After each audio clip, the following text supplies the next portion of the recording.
Hi friends, welcome to Rithya vibe. இன்றைக்கி நம்ம சேனலில் எல்லாருக்கும் பிடிச்ச சுவையான ஹெல்த்தியான மசாலா சுண்டல் பண்ண போகிறோம்.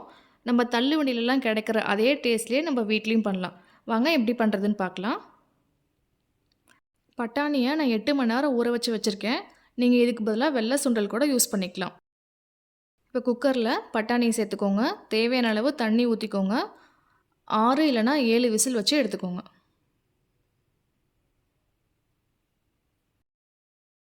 ஒரு பெரிய சைஸ் வெங்காயம், ஒரு பெரிய சைஸ் தக்காளி, 4, 5 பல்லு பூண்டு, ஒரு சின்ன சைஸ் இஞ்சி. இதை நல்லா பேஸ்ட் மாதிரி அரைச்சிக்கோங்க. தண்ணி எதுவும் ஊற்றாதீங்க. பட்டாணி வேக வச்சுருக்க தண்ணியும் தனியாக எடுத்து வச்சுருங்க. இப்போ ஒரு பேனில் ஆயில் சேர்த்துக்கலாம்.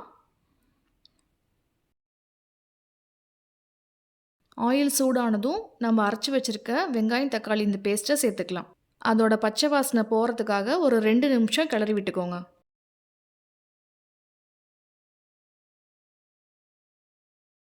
அது கூடவே 1/4 ஸ்பூன் மஞ்சத்தூள், 1/2 ஸ்பூன் கரம் மசாலா, 1 ஸ்பூன் மல்லித்தூள், 1 ஸ்பூன் மிளகாத்தூள் சேர்த்துக்கோங்க. நம்ம பட்டாணி வேக வைக்கும் போது உப்பு சேர்க்கல, அதனால் இப்போ உப்பு கொஞ்சம் அதிகமாக சேர்த்துக்கோங்க.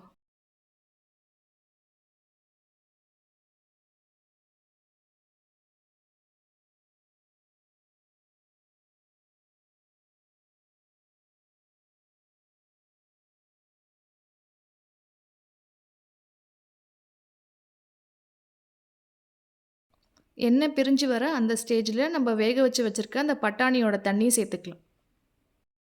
இதை 5 நிமிஷத்துக்கு கொதிக்க விடுங்க. அந்த கிரேவி திக்னஸ் ஆகும்போது நம்ம பட்டாணியை சேர்த்துக்கலாம்.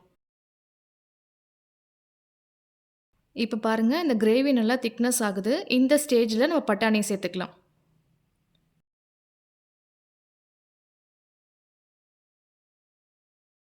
பட்டாணி சேர்த்ததுக்கப்புறம் இது நல்லா திக்னஸ் ஆகிற வரைக்கும் கொதிக்க விடுங்க.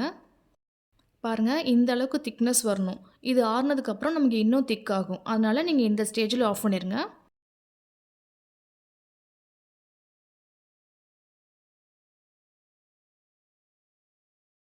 ஃபைனலாக சர்வ் பண்ணும்போது ஒரு பெரிய வெங்காயத்தை சின்ன சின்ன பீஸாக கட் பண்ணி அது கூட கொஞ்சம் கொத்தமல்லி தழை ஆட் பண்ணி சர்வ் பண்ணிக்கோங்க.